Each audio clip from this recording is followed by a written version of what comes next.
ব্যক্তি দরুদ পাঠ করে না সেই ব্যক্তি ধ্বংস হোক।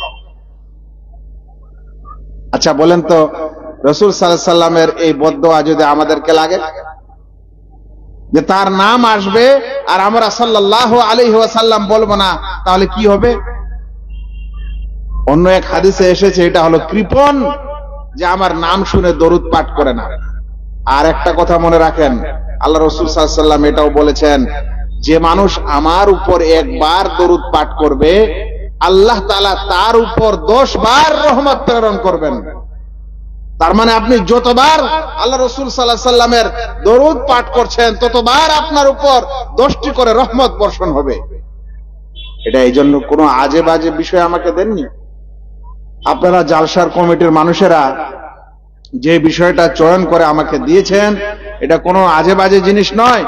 তবে একটি কথা বলি, যে আমাদের রাসূল সাল্লাল্লাহু আলাইহি ওয়াসাল্লামের জীবনে আলোচনা হবে, এটা 1-1.5 ঘন্টার বিষয় নয় ভাই, এটা তো কয়েক সপ্তাহের বিষয়। কিন্তু এর মধ্যে আমাকে ছিটে ফোটে কিছু কথা আপনাদের সামনে বলতে হবে, যেটা আল্লাহ রাসূল সাল্লাল্লাহু আলাইহি ওয়াসাল্লামকে কেন্দ্র করে, তার জীবনীকে কেন্দ্র করে রয়েছে। ভাই সকল, সবচেয়ে প্রথমে এটাও বুঝতে হবে যে আমরা এই নবী সাল্লাল্লাহু আলাইহি ওয়াসাল্লামের জীবনী কেন শুনবো, কি কারণে শুনবো? ভাই, যিনি হচ্ছেন শেষ নবী, যিনি প্রিয় নবী, যিনি নবীদের শিরোমণি, সাইয়্যিদুল আম্বিয়া, যার মাধ্যমে আল্লাহ রাব্বুল আলামিন আমাদেরকে হেদায়েত দান করেছেন, যার মাধ্যমে আমরা তার উম্মতি হওয়ার সুযোগ পেয়েছি, যার মাধ্যমে আমরা কোরআন পেয়েছি, যার মাধ্যমে আমরা ইসলাম পেয়েছি, সেই নবী মুহাম্মদ মুস্তাফা সাল্লাল্লাহু আলাইহি ওয়াসাল্লামকে চেনা ও জানা আমাদের সকল মানুষের সবচেয়ে বড় দায়িত্ব, কর্তব্য। আপনারা স্কুলে পড়াশোনা করেন, মাশাআল্লাহ, বাংলা মিডিয়ামে পড়েন, এখন রবীন্দ্রনাথকে সবাই চিনেন, আবার কাজী নজরুল ইসলামকেও চিনেন, আবার বাংলা সাহিত্য নিয়ে পড়াশোনা করছেন তো মাইকেল মধুসূদন দত্তকেও চিনেন, আর কথা শিল্পী কে তাকেও চিনেন। কিন্তু আমাদের নবী মুহাম্মদ সাল্লাল্লাহু আলাইহি ওয়াসাল্লাম কে, এটা কতখানি জানেন? তো যদি না জানেন, তাহলে আমরা হতভাগা মুসলিম কিভাবে দাবি করি যে আমরা শেষ নবীর উম্মত, এবং আমরা ওই নবীর সুপারিশ ইত্যাদি আশা করি, অথচ আমরা তাকে জানি না ও চিনি না? এর চাইতে হতভাগা কি হয়? একদিন এরকম এক জায়গায় আমি কোন এক ব্যক্তিকে জিজ্ঞাসা করলাম যে ভাই, আমাদের নবীর নাম কি? জিজ্ঞাসা করলাম, খুব সহজ কথা, আমাদের নবীর নাম কি? তো বলছেন নবীর নাম হচ্ছে রাসূল। আচ্ছা, রসুলের নাম কি? রসুলের নাম হলো সাল্লাল্লাহু আলাইহি সাল্লাম। আমি কিন্তু মিথ্যা বলছি না আপনাদেরকে। আমাদের নবীর নাম কি? তো নবীর নাম রাসূল, আর রাসূলের নাম কি? তো সাল্লাল্লাহু আলাইহি সাল্লাম। মানে সে এখনো জানে না যে আমাদের নবীর নাম মুহাম্মদ সাল্লাল্লাহু আলাইহি ওয়াসাল্লাম। মুহাম্মদ হচ্ছে তার নাম, আর সাল্লাল্লাহু আলাইহি সাল্লাম হচ্ছে তার উপর দরুদ, এটা এখনো জানে না। ও ভাই মুসলিম, কিভাবে আপনি কামিয়াব ও সফল কাম হতে পারেন? যে মানুষ এই পৃথিবী থেকে মারা যাবে, যখন কবরে তাকে রাখা হবে, ওই সময় ফেরেশতা এসে তাকে যে 3টি প্রশ্ন করবেন, ওই 3টি প্রশ্নের মধ্যে একটি হচ্ছে যে এই নবীকে, একে কি তুমি চিনো? ওই সময় আপনি যদি নিজের নবী মুহাম্মদ সাল্লাল্লাহু আলাইহি সাল্লামকে না চিনেন ও না জানেন, তাহলে এর চাইতে হতভাগা আর কি হবে ভাই? সেজন্য আল্লাহ রাসূল সাল্লাল্লাহু আলাইহি সাল্লামের জীবনী সম্পর্কে আলোচনা করা এবং শোনা, এটা প্রত্যেক মুসলমানের কর্তব্য, দায়িত্ব। এগুলা মাদ্রাসায় পড়াশোনা করা হয়, বাচ্চারা শিখে। আপনারা বছরে একদিন একটা জালসায় 1-1.5 ঘন্টা নবী সাল্লাল্লাহু আলাইহি সাল্লামের জীবনী সম্পর্কে শুনবেন। আপনাদের মনে কোনো মায়া নাই, আপনাদের মনে কোনো মহব্বত নাই, আপনাদের অন্তরে সম্মান নাই, নবীর নাম শুনলে দরুদ আসবে না। যদি এরকম হতভাগা হন, তাহলে ভাই নবীর উম্মত দাবি করে কি লাভ? বেলডাঙ্গায় দুর্ঘটনা ঘটে গেল, কিছু মানুষের রক্ত গরম হয়ে গেল, দেখে নিব, জীবন দিয়ে দিব। আচ্ছা, এদিকে আপনার নবীকে এটাই চিনেন না, তাহলে এটা কি ধরনের রক্ত গরম হচ্ছে? নবী মুহাম্মদ সাল্লাল্লাহু আলাইহি সাল্লামকে যদি অসম্মান কোথাও করা হয় তখন আপনার রক্ত গরম হয় না, তাহলে আপনি কিভাবে উম্মত হয়েছেন? কতখানি দরদি উম্মত হয়েছেন? এই জন্য বলছিলাম যে আমাদেরকে অবশ্যই আল্লাহ রসুল সাল্লাল্লাহু আলাইহি সাল্লামের জীবনী ভালো করে শুনতে হবে ও বুঝতে হবে। আমি এখনো সভাটাকে স্তব্ধ পাচ্ছি না, শান্তি পাচ্ছি না কথা বলে, কারণ চারিদিকেরই কথা আসছে। কি আশ্চর্য! এরকম যদি হয় তো আমি আলোচনা করতে পারবো না ভাই। যারা বসেছেন, যারা পিছনে আছেন, সামনে আছেন, আমি এখানে কোনো ভলেন্টিয়ার দেখছি না। শান্ত করেন লোকজনকে। আমি কখনো চারিদিকে গোলমাল হলে কথা বলতে পারি না, আমি ক্লাসও করি না, ক্লাসও বন্ধ করে দিই। ভাইরা, বলছিলাম যে সম্পর্কে আলোচনা দিয়েছেন এটা রাসূল সাল্লাল্লাহু আলাইহি সাল্লামের জীবনী, তাকে ভালোবাসতে হবে। জানেন আল্লাহ তাআলা কোরআনের আয়াত অবতীর্ণ করেছিলেন যে তোমরা নবীর সামনে কেউ আওয়াজ উঁচু করবে না। একজন সাহাবী বাড়িতে গিয়ে নিজেকে আবদ্ধ করে নিয়েছে আর কাঁদছে। বাকি সাহাবীরা যাওয়ার পর বাড়িতে জিজ্ঞাসা করছেন যে কেন তুমি যাও না? বলছে তোমরা জানো আল্লাহ তাআলা আয়াত অবতীর্ণ করেছে, আর তোমরা তো জানো আমার আওয়াজ একটু বেশি, আল্লাহ মনে হয় আমার সম্পর্কেই আয়াত অবতীর্ণ করে দিয়েছে। সাহাবী রাসূলের সামনে আওয়াজ উঁচু করেছেন তো কাঁদছেন, আর রাসূলের জীবনে শুনবেন তো চিৎকার করবেন? চিৎকার করবেন? এখানে কোন রকম এদিক ওদিক করবেন না। যারা শুনবেন ভালো করে শুনেন, না শোনার ইচ্ছা আসলে আপনি চলে যান, কিন্তু বেয়াদবি করবেন না রাসূল সাল্লাল্লাহু আলাইহি ওয়াসাল্লামের সামনে। এবার শুনেন, এই যিনি আমাদের এই নবী, যার মাধ্যমে আমরা হেদায়েত পেয়েছি, ভাই সেই নবীর সুপারিশে কিন্তু জান্নাতেও যাওয়া যেতে পারে। কিন্তু নবীর সুপারিশ কে পাবে? যে নবীকে চিনেই না, সে কি সুপারিশ পাবে? তো সেই নবীর কে আমাদেরকে জানা অবশ্যই কর্তব্য। দ্বিতীয় কথা হলো নবীকে জানবো এই কারণে যে নবীকে মানবো। নবীকে জানবো কেন? যে নবীকে মানবো। না হলে আজকাল তো আপনারা এত বেশি মোবাইল আর স্মার্টফোনের মালিক যে যা মন তাই জানছেন। এখন যদি জানার পর না মানেন তাহলে ওটা জানার কোনো লাভ হয়? ওটা জানার কোনো মানে হয়? কোনো মানে হয় না। এবার এই দুইটি কথার পরেই আমি আমার ভিতরের আলোচনা শুরু করতে যাচ্ছি। রাসূল করিম সাল্লাল্লাহু আলাইহি ওয়াসাল্লাম হাতির হস্তির আক্রমণের বছরে নবী করিম মুহাম্মদ মুস্তাফা সাল্লাল্লাহু আলাইহি ওয়াসাল্লাম হাতির আক্রমণের বছরে সোমবারে রবিউল আউয়াল মাসের যে কোনো এক সোমবারে হাতির আক্রমণের বছরে মক্কায় জন্মগ্রহণ করেছিলেন। একথা প্রায় সকল রাসূল সাল্লাল্লাহু আলাইহি ওয়াসাল্লামের সিরাতবিদ, জীবনীবিদরা বলেছেন। এখানে তিনটে জিনিস বললাম। হাতির আক্রমণের বছর, এটা কি জিনিস? দ্বিতীয় হলো যে তিনি রবিউল আউয়াল মাসে জন্মগ্রহণ করেছেন। তৃতীয় হলো তিনি সোমবারে জন্মগ্রহণ করেছেন। কিন্তু আমি এখনো বলিনি ডেটটা, যে ওটা 12 রবিউল আউয়াল না 9 না 1 না 10, এটা বললাম না। কারণ হলো এই যে সকল সিরাতবিদরা বলছেন যে আল্লাহ রাসূল সাল্লাল্লাহু আলাইহি ওয়াসাল্লাম 12 রবিউল আউয়ালে জন্মগ্রহণ করেছেন। এটা সঠিক মত, একেবারেই সঠিক মত এরকম না। বিশ্বের একটা নন্দিত রাসূল সাল্লাল্লাহু আলাইহি ওয়াসাল্লামের জীবনী গ্রন্থ আছে যার নাম হলো আর রাহিকুল মাখতুম, যেটা বাংলাতেও প্রচুর অনুবাদ হয়েছে। ওখানে পড়বেন, তাতে লিখেছে 9 রবিউল আউয়াল। মানে হলো এই যে তিনি রবিউল আউয়াল মাসে জন্মগ্রহণ করেছেন, এই কথাটাও সত্য। আর তিনি সোমবারে জন্মগ্রহণ করেছেন, এটাও সত্য। কারণ তিনি সহিহ মুসলিমের একটা হাদিসে বলছেন যে সোমবারে রোজা, নফল রোজা রাখতে হয়, কারণ এই দিনে আমি জন্মগ্রহণ করেছি।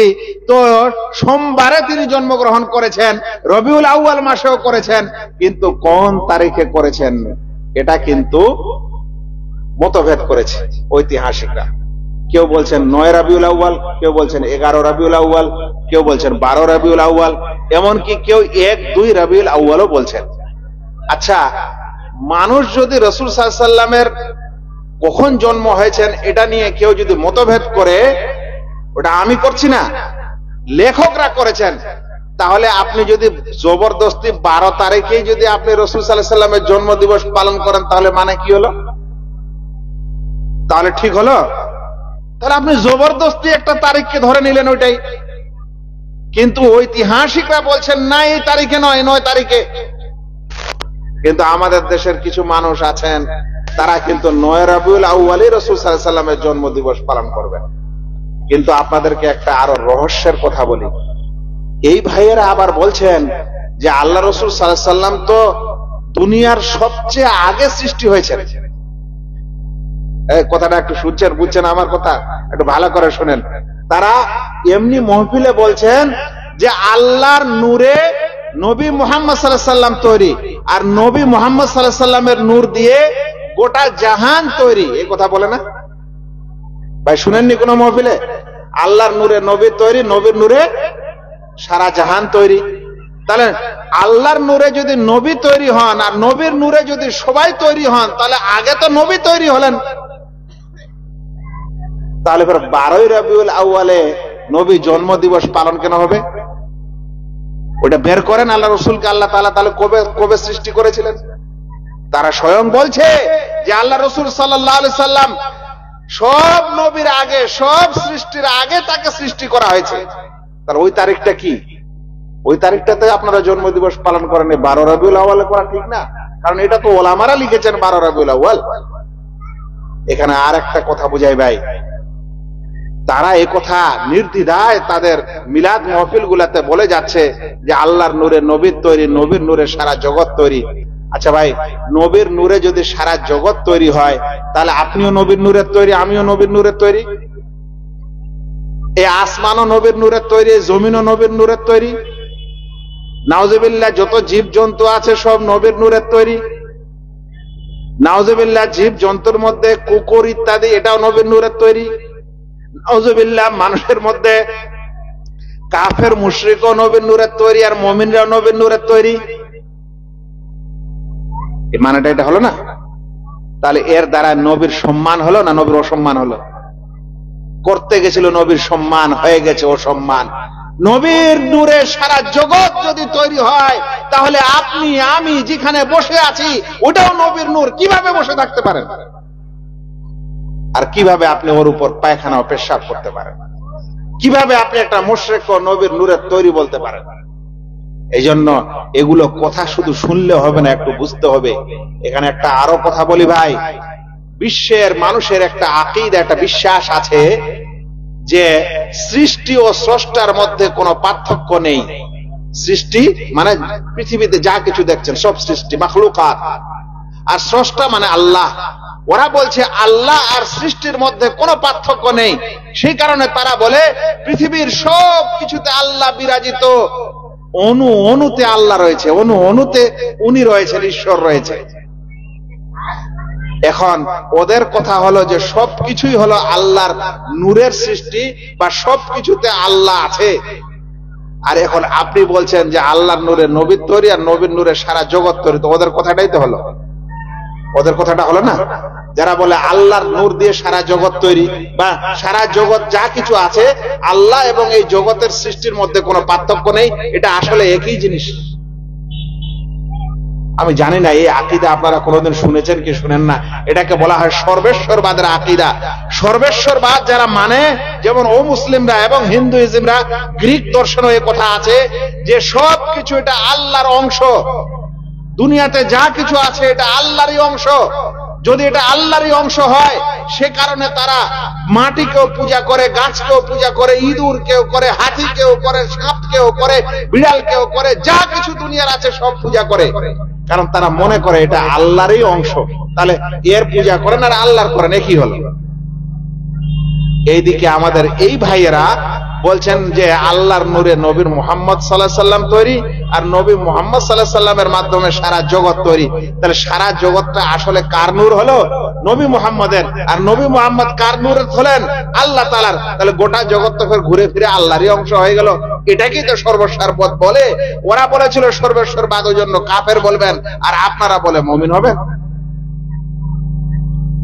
কিন্তু আল্লাহ রাব্বুল আলামিন এই সৃষ্টি জগৎ থেকে পৃথক। এই সৃষ্টি জগৎ আলাদা, মহান আল্লাহর স্রষ্টা আলাদা। আল্লাহ রাব্বুল আলামিন এই আকাশ এবং জমিনকে 6 দিনে সৃষ্টি করেছেন, করার পর আরশে আজিমে তিনি সমুন্নত। তিনি সৃষ্টি জগতের কোনো কিছুর সাথে সম্মিলিত না, তিনি সব কিছুর ঊর্ধ্বে আরশে আজিমে আছেন। সেখান থেকে তিনি সারা বিশ্ব দেখেন ও শুনেন এবং সারা বিশ্ব পরিচালনা করেন। আবার রাতের 1/3 যখন বাকি থাকে, প্রতিদিন আল্লাহ রাব্বুল আলামিন আবার 1/3 রাত যখন বাকি থাকে, তখন দুনিয়ার আসমানে অবতরণ করেন। তিনি কোন সৃষ্টি জগতের ভিতরে ঢুকে থাকলে তাকে অবতরণ করতে হতো না, তিনি অবতরণ করেন। আল্লাহ রাসূল সাল্লাল্লাহু আলাইহি ওয়াসাল্লাম বলছেন যে ইয়ানজিলু রাব্বুনা তাবারাকা ওয়া তাআলা ইলা সামাঈদ দুনিয়া, আমাদের রব তাআলা তিনি দুনিয়াবি আকাশে অবতরণ করেন। হিনা ইয়াবকা সুলুসুল লাইলিল আখির, যখন রাতের 1/3 বাকি থাকে, ওই সময় আল্লাহ রাব্বুল আলামিন দুনিয়ার আকাশে অবতরণ করার পর বলেন, কে আছে যে আমার কাছে ক্ষমা চাইবে, আমি তাকে ক্ষমা করব। কে আছে যে আমার কাছে প্রার্থনা করবে, আমি তার প্রার্থনা কবুল করব। ভাইরা, এই সময় দোয়া করবেন।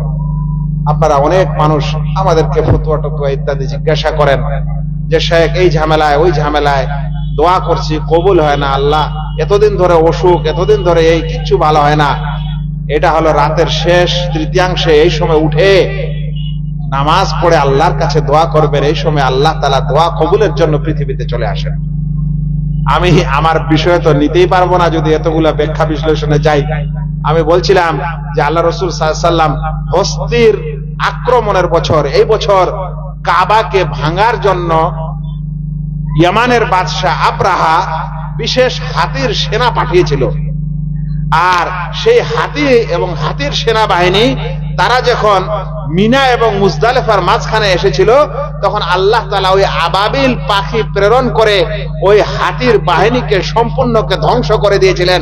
ওই বছরে আমাদের নবী মুহাম্মদ মুস্তাফা সাল্লাল্লাহু আলাইহি ওয়াসাল্লাম জন্মগ্রহণ করেছিলেন। ওই সূরা পড়েন না, আলাম তারা কাইফা ফাআলা রাব্বুকা বিআসহাবিল ফিল, তোমরা কি দেখনি আল্লাহ রাব্বুল আলামিন কি অবস্থা করলেন হাতিওয়ালাদের সাথে? ওইটাই অবস্থা। ওই বছর আমাদের রাসূল করিম সাল্লাল্লাহু আলাইহি ওয়াসাল্লাম জন্মগ্রহণ করেছেন।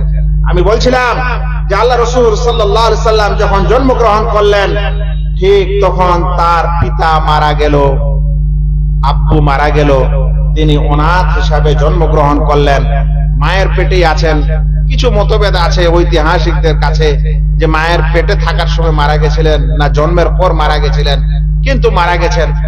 আল্লাহ তাআলা কোরআনে বলছেন, আলাম ইয়াজিদকা ইয়াতীমান ফাআওয়া, আল্লাহ আপনাকে ইতিম পায়নি কি, অতঃপর আপনাকে আল্লাহ রাব্বুল আলামিন স্থান দিয়েছেন, অতঃপর সম্মান দিয়েছেন, কত কি করেছেন। এটা ছিল আমাদের নবী মুহাম্মদ সাল্লাল্লাহু আলাইহি সাল্লামের জন্ম তারিখ।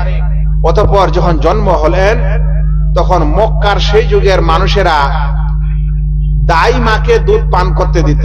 দাইমা এখন আর এই প্রথাটা নাই, আমাদের সমাজ থেকে প্রায় উঠে গেছে। ওই যুগে নিয়ম ছিল যে কোন একজন মহিলাকে দুধ পান করতে দিত। আর বিশেষ করে শহরের মানুষেরা গ্রামের মহিলার কাছে বাচ্চাদেরকে পাঠিয়ে দিত। তার কারণ ছিল এই যে শহরের আবহাওয়া সেই যুগে ভালো ছিল না, সেজন্য তারা গ্রামের মহিলাকে দুধ পান করতে দিত, যেন ছোট বাচ্চা ওখানে দুধ পান করে বড় হয় আর শরীর স্বাস্থ্য ভালো হয়। রাসূল করিম সাল্লাল্লাহু আলাইহি ওয়াসাল্লাম তার যে দুধ মা ছিলেন, দাই মা ছিলেন, সেই দুধ মার নাম হচ্ছে হালিমা আস-সাদিয়া। আল্লাহ রাসূল সাল্লাল্লাহু আলাইহি সাল্লাম তার কাছে দুধ পান করেছিলেন, নিজের মায়েরও পান করেছেন আর তার কাছেও দুধ পান করেছেন। এগুলা ঘটনা ইত্যাদি বলা যাবে না, সময় নাই। কিন্তু এই দুধ পান যখন করলেন আর ধীরে ধীরে ওই বানু সাদে যখন আল্লাহ রাসূল একটু বড় হলেন, দৌড়াদৌড়ি করতে শিখলেন, খেলাধুলা করতে শিখলেন, ওই সময় একটা বড় দুর্ঘটনা, বলা যেতে পারে দুর্ঘটনা ঘটলো, কিন্তু আসলে ওটা দুর্ঘটনা নয়, এটা ছিল একটা সুসংবাদ। শুনেন, এই দুর্ঘটনাকে ইমাম মুসলিম রাহিমাহুল্লাহ বর্ণনা করছেন। আনাস রাদিয়াল্লাহু তাআলা আনহু থেকে বর্ণিত, তিনি বলেন, আন্না রাসূলুল্লাহ সাল্লাল্লাহু আলাইহি ওয়াসাল্লাম আতাহু জিবরিল, আল্লাহ রাসূল সাল্লাল্লাহু আলাইহি সাল্লামের কাছে একদা জিবরিল আসলো। ওয়া হুয়া ইয়ালআবু মাআল গিলবান, যে সময় আল্লাহর রাসূল বাচ্চাদের সাথে খেলাধুলা করছিলেন। এই যে বাচ্চারা খেলাধুলা করছে, 7-8 বছর বয়সের বাচ্চারা, আমাদের নবী খেলাধুলা করছেন, ওই সময় চলে আসলো জিবরিল। কি আসলো? জিবরিল। এটা হাদিস, এটা আল্লাহর রাসূল শোনাচ্ছেন আমাদেরকে। বলেন ফাআখাযাহু ফাসারাহু, অতঃপর জিবরিল তাকে নিয়ে মাটিতে ফেলে দিলেন। মাটিতে ফেলে দিলেন আমাদের রাসূল সাল্লাল্লাহু আলাইহি ওয়াসাল্লামকে ধরে। তারপরে কি ঘটলো? ফাশাক্কা আন কলবিহি, অতঃপর তার সিনা চাক করা হলো, তার বক্ষ বিদীর্ণ করা হলো, তার হার্ট অপারেশন করা হলো। আল্লাহু আকবার। ছোট বাচ্চা, মোটামুটি 6 বছর বয়স, এই সময় যখন জিবরিল আলাইহিস সালাম আমাদের রাসূলকে ধরে এই বক্ষ বিদীর্ণ করছিলেন, হার্ট অপারেশন করছিলেন, তখন বাকি তার সাথীরা দেখতে পেয়েছিল যে এই আমাদের সাথী মুহাম্মদকে এই লোকটা মেরে ফেলছে, কেটে দিয়েছে, হত্যা করছে। ও দৌড়, সব বাচ্চারা তার দাইমা মানে তার দুধমার কাছে খবর দিতে যাচ্ছে, যে দৌড়ে যাচ্ছে সেই বাচ্চারা, যারা বলছে যে শুনেন শুনেন, মুহাম্মদ কাদ কুতিলা, মুহাম্মদকে হত্যা করে দেওয়া হয়েছে, তাড়াতাড়ি আসেন, তাড়াতাড়ি আসেন। তার দুধমা ছুটে আসছেন। কিন্তু ঘটনাটা কি ঘটলো বাকিটা হাদিসে এসছে, ওটা আগে শুনিয়ে দিই। তারপরে কি হলো? যখন তার হার্ট অপারেশন হচ্ছে, এই সময় ফাস্তাখরাজাল কলবা, জিবরিল আলাইহিস সালাম আল্লাহ রাসূল সাল্লাল্লাহু আলাইহি সাল্লামের হার্টকে বের করলেন। ফাস্তাখরাজা মিনহু আলাকাতান, এবং সেই হার্ট থেকে একটা অংশকে, একটা টুকরাকে বের করে নিলেন। ফাকালা হাদা খাদ্দু শাইতান মিনকা, এটা আপনার শরীরে, আপনার অন্তরে শয়তানের অংশ। হার্ট অপারেশন করার সময় একটা বিশেষ টুকরোকে বের করে আমাদের নবীকে ফেরেশতা জিবরিল বলছেন, এটা তোমার শরীরে শয়তানের অংশ। তারপরে কি করলেন? থুম্মা গাসালাহু ফি তাসতিন মিন যাহাবিন বিমা'i জামজামা, অতঃপর আল্লাহ রাসূল সাল্লাল্লাহু আলাইহি সাল্লামের এই হার্টকে জিবরিল আলাইহিস সালাম একটা তস্তিতে, যাকে তাস্ত বলা হয়, স্বর্ণের তস্ত, এই স্বর্ণের তস্তিতে জমজমের পানি দিয়ে ধৌত করে নিলেন। সুম্মা লাআমাহু, অতঃপর সেলাই করে দিলেন। ওটাকে বলা হয় মিলন করে দেওয়া, মানে ফাড়া হয়েছিল, তারপরে ওটাকে ধরে এইভাবে মিলিয়ে দেওয়া হলো। মিলিয়ে দেওয়ার অপারেশনটা এখন বর্তমান যুগে আবিষ্কার হয়েছে। এখন অনেক অপারেশনে আর সেলাই হয় না। যত উন্নত অপারেশন এখন আছে পৃথিবীতে, ইউরোপ আমেরিকা সহ আমাদের দেশও এসেছে, কিছু কিছু অপারেশনে এখন কি নাই? সেলাই নাই। ওটা এমন এক মেডিসিন দিয়ে দুই চামড়াকে একত্রিত করে দিচ্ছে, হয়ে যাচ্ছে। কিন্তু এখানে আল্লাহ রাসূল সাল্লাল্লাহু আলাইহি ওয়াসাল্লামের যে ঘটনাটা হাদিসে বর্ণিত হয়েছে, এখানে সেলাইও করা হয়েছিল। শুনেন কিভাবে সেলাই করা হয়েছে। তারপরে বলছেন সুম্মা আআদাহু ফি মাকানিহি, অতঃপর আল্লাহ রাসূল সাল্লাল্লাহু আলাইহি ওয়াসাল্লামকে ওই বাচ্চাদের মাঝ থেকে যে তুলে অন্য জায়গায় নিয়ে গিয়েছিলেন, সেখান থেকে এই অপারেশন করার পর আবার বাচ্চাদের কাছে এসে রেখে দিলেন। দেওয়ার পর জিবরিল আলাইহিস সালাম সেখান থেকে চলে গেলেন। হাদিসটা ইমাম মুসলিম বর্ণনা করেছেন, 162 নম্বর হাদিস। আল্লাহ রাসূল সাল্লাল্লাহু আলাইহি ওয়াসাল্লামের একজন খাদেম ছিল, খাদেম রাসূল সাল্লাল্লাহু আলাইহি ওয়াসাল্লাম নিজে নেননি, একজন মা তার ছেলেকে, বলতে পারেন একটা দাদি ছিল, সেই দাদি আনাসকে আল্লাহ রাসূল সাল্লাল্লাহু আলাইহি ওয়াসাল্লামের কাছে হাজির করে বলেছেন, আল্লাহ রাসূল, এই বাচ্চাকে আমি দিচ্ছি, আপনি আপনার কাছে রাখেন, এর একটু খিদমত করেন, আপনার একটু খিদমত করবে, এই জন্য আপনার কাছে রেখে যাচ্ছি। নবী সাল্লাল্লাহু আলাইহি ওয়াসাল্লামের খিদমত করার জন্য আনাস এর দাদি ও আনাসের মা আল্লাহ রাসূল সাল্লাল্লাহু আলাইহি ওয়াসাল্লামের বাড়িতেই তাকে রেখে দিয়েছিলেন। ওই আনাস এই হাদিসটা বর্ণনা করছেন। আনাস রাদিয়াল্লাহু তাআলা আনহু বলছেন যে ওয়াল্লাহি, আমি আল্লাহ রাসূল সাল্লাল্লাহু আলাইহি ওয়াসাল্লামের এই বক্ষ বিদীর্ণ হওয়ার অপারেশনের যেই সেলাই করার দাগ ছিল, সেই দাগগুলো আমি আল্লাহ রাসূল সাল্লাল্লাহু আলাইহি ওয়াসাল্লামের বক্ষ থেকে পেট পর্যন্ত আমি দেখেছি। এটা কে বলছেন? আনাস রাদিয়াল্লাহু তাআলা বলেন। অন্য মানুষ দেখতে পাবে না গো, আল্লাহ রাসূল কাপড় খুলে থাকতেন না, তিনি খুবই লজ্জাশীল ছিলেন। এই জন্য আনাস যে খাদেম ছিল, ছোট ছিল, তো সে পেশাব পায়খানা করার জন্য পানি ইত্যাদি নিয়ে যেত, শরীরে কাপড় চোপড় ইত্যাদি আনতে হতো, আর কিছু হতো, সেই জন্য আনাস এটা দেখেছে এবং আনাস রাদিয়াল্লাহু তাআলা এটা বলেছিলেন। এটা আমাদের রাসূল সাল্লাল্লাহু আলাইহি ওয়াসাল্লামের ছোট্ট কালে, বাল্যকালে তার হার্ট অপারেশনের একটি ঘটনা, যেটা সহিহ মুসলিমে স্পষ্ট ভাবে এসেছে।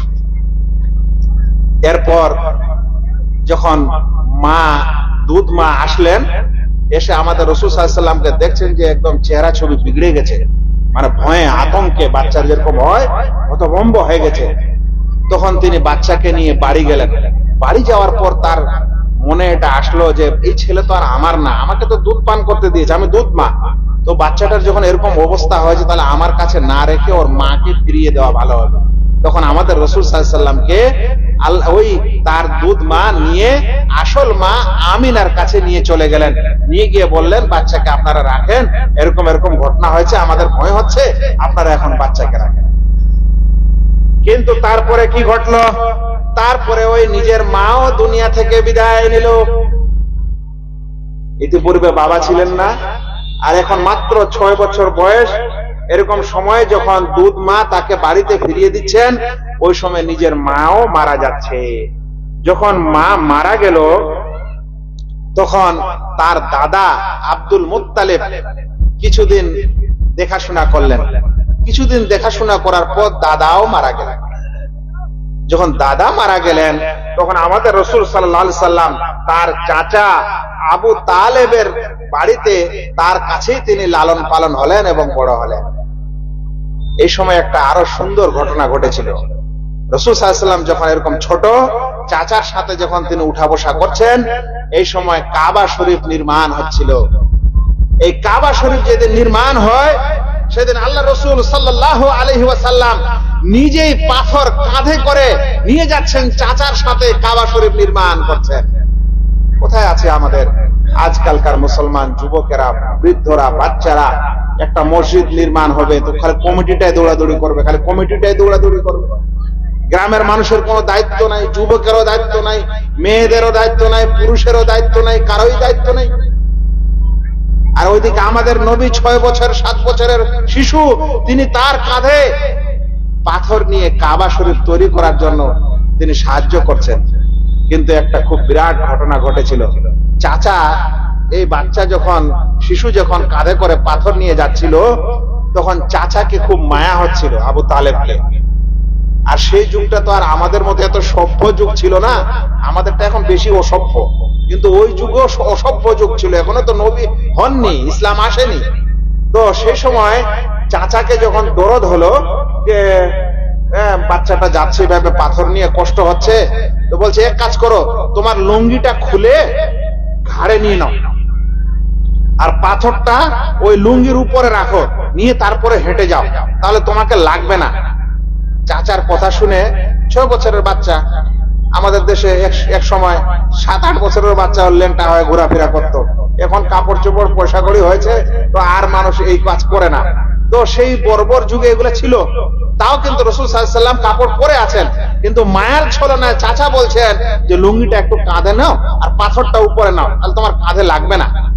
আল্লাহ রাসূল সাল্লাল্লাহু আলাইহি সাল্লাম এর ভাবে লুঙ্গি খুলে কাঁধে নিয়ে কিছু দূর গেছেন, বেহুশ হয়ে পড়ে গেছেন।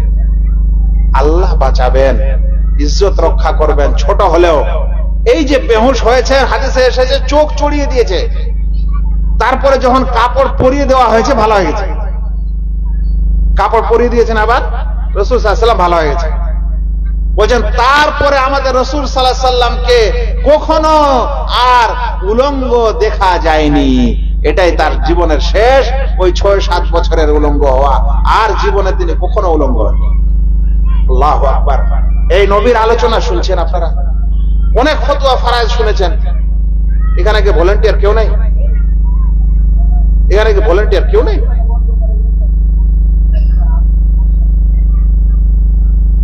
ফতোয়া ফারায়েজের আলোচনা আপনারা অনেক শুনেছেন, আমি জানি। অনেক কঠিন ফতোয়া শুনেছেন, নরম শুনেছেন, গরম শুনেছেন, কিন্তু নবীর জীবনের আলোচনা আমার মনে হয় না আপনারা হয়তো শুনেছেন খুব।